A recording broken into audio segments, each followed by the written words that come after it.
most of these are due to overuse and fatigue over a period of time. And the number of games, those 9 games in 15 days, and then every other day in the playoffs, it's just a lot of minutes and a lot of games mashed together. And I think if the league wants to not have Steph Curry get injured, which is, a huge moneymaker for them, do you really need to be playing every other game? Could you have 2 days off? So I think they definitely need to look at how are we structuring the season so that our top players are out there and not getting hurt. Dr. Nirav Pandya joining us on the River Islands guest line right now, professor of orthopedic surgery at UCSF and our 95.7 The Game Injury Health Insider. Doc, good morning. I'm just going to get right into it. Your initial reaction when you saw the injury and you saw Steph grabbing the back of his leg the way he did, were you thinking cramps? Were you thinking hamstring? What was going through the doc's mind? Yeah, I thought initially it might have been cramps, because there wasn't any kind of, like large twist, or was he sprinting and then he kind of pulled up. So I was thinking cramps, but then you see him immediately call for a sub. So that got me a little bit more concerned. And I think when he was grabbing higher up on his leg, that was when I got a little bit more worried because, the higher up that hamstring injury is, the more it can be a longer recovery. So that was definitely concerning to me when I saw that. And the fact, Doc, that he was ruled out so quickly, what does that tell you as, if you're Dr. Rick Celebrini or you're one of the trainers, because as a fan, when you see ruled out or not questionable, it means, okay, well, this is more serious than we thought. Is that kind of how you were gathering that information too? Yeah, absolutely. One of those things I was hoping that maybe this was just a little bit of a cramp and they would bring him back out. But the fact that he didn't come back out to the bench, it was a quick diagnosis, is the fact that, hey, this is something that they're a little bit more concerned about. And, they're already starting treatment on. They've got, as much as you can get that treatment in to help this hamstring heal, you're starting right in the middle of the game.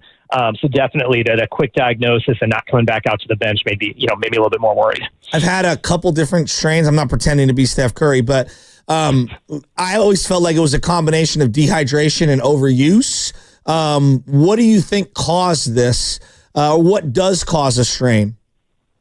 Yeah, I think for the vast majority of people, even though we kind of remember, the Olympic sprinter, running and pulling up and grabbing his hamstring, or the soccer player, most of these are due to overuse and fatigue over a period of time. And, as you guys are talking about, the number of games, those 9 games in 15 days, and then every other day in the playoffs, that leads to a lot of wear and tear on the body. And then eventually what happens is that hamstring just fails. And you see that happen with Curry. There wasn't kind of one step or something that went wrong, or he went up for a layup and landed awkwardly. It was like he shot a 3 and suddenly he's grabbing his hamstring. So it's that combination of fatigue, dehydration, a lot of explosive activity over a period of time. So all those things seem to lay, the evidence that this was probably something that was building up for a period of time just from all the intensity the Warriors had to go through to get to this point. All right, so I guess the question now becomes, it's impossible without seeing whatever the MRI is or getting a feel for him, but where do you think this lands him? We've seen Chris Paul where he just completely comes up gimp and he's out and just done indefinitely because it's toward the end of the playoffs. What's the most optimistic prognosis? What's the most pessimistic prognosis? Yeah, so I would think, the really, really bad things we were worried about, okay, this is the end of the, even if they make it to the finals, he wouldn't be able to play. The fact that he got up, he was still running around, walked to the locker room, you've eliminated that kind of grade 3 complete tear. You just can't do what he did if you've completely torn your hamstring. Now you're wondering, okay, is this maybe a grade 1 or grade 2 based on an MRI? Best case scenario would be, this is a grade 1. It's just more fatigue. He felt something. They're being super cautious, and you're looking at a week. Most grade 1s usually land around a week. Grade 2s become a little trickier. Those are kind of the 2 to 3 week long injuries. My gut tells me that based on the fact that Kerr said he's day to day, that he was walking around, this hopefully lands more of a, okay, where in the series are you going to play? It's based on how the team's going. It doesn't necessarily look like this could be, okay, end of the series, and we're hoping that he makes it back for the next round. So best case, couple days, worst case, maybe 2 to 3 weeks. Talking to Dr. Nirav Pandya, professor of orthopedic surgery at UCSF and our 95.7 The Game Injury Health Insider. And Doc, talking about this hamstring strain. So, we see it all the time in football and baseball, the time, what are these guys going to look like when they do come back? So Steph, is this something that he's going to have to monitor and deal with when he does come back through the entirety of the playoffs if they do make a deep run into the finals? Yeah, absolutely. I think especially given his age, whenever these hamstrings tear, basically what you're depending on to basically get you back quickly is there's some degree of scar tissue that's in there. We know that although scar tissue can sometimes hold an area together, especially if you've got a lot of other muscle around it, that area is more prone to cause pain, to re-injure itself. And if you look at hamstring injuries, the two things you worry about besides getting back on the court is that there's a high rate of re-injury. We see that a lot in football and baseball players.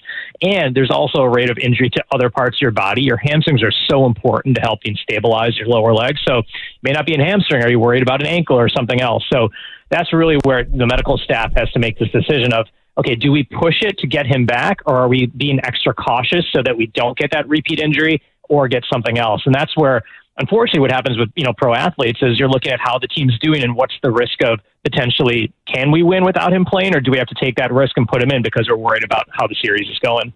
So let's say he's feeling 80, 75%. I don't know. I'm just throwing numbers out there.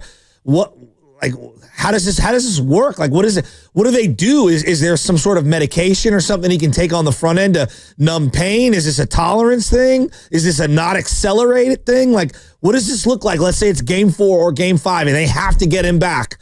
How does this shake down for him? Yeah, unfortunately with these hamstrings, you don't want to kind of mask pain, and because you are worried more about structural injury, it's one of those things that pain is indicating to you that muscle is getting stressed. So you definitely want to know if the pain's there. It's a hard area to brace. I think the key thing when you're trying to get people back, from hamstring injuries is, number one, in game, are you doing things to prevent that muscle from tightening up? So he's on the exercise bike, you're heating that area up.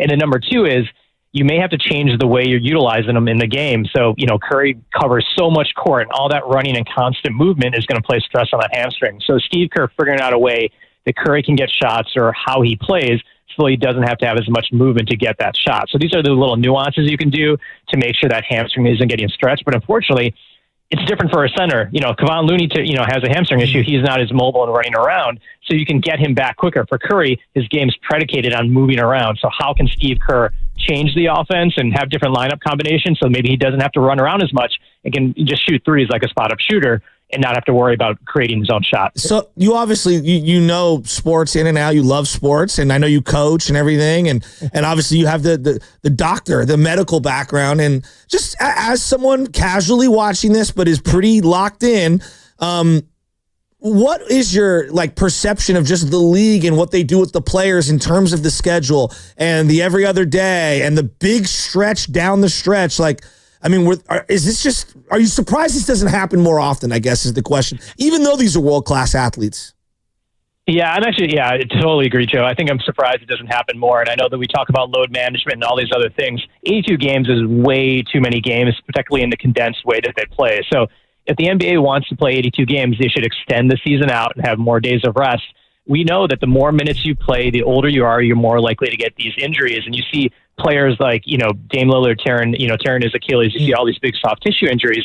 It's just a lot of minutes and a lot of games, mashed together. And I think if the league wants to not have Steph Curry get injured, which is, a huge moneymaker for them, they have to extend things out. And in the playoffs, do you really need to be playing every other game? Could you have 2 days off? Because it's good for the players, it's good for the teams, it's good for the fans. So I think they definitely need to look at how are we structuring the season so that our top players are out there and not getting hurt.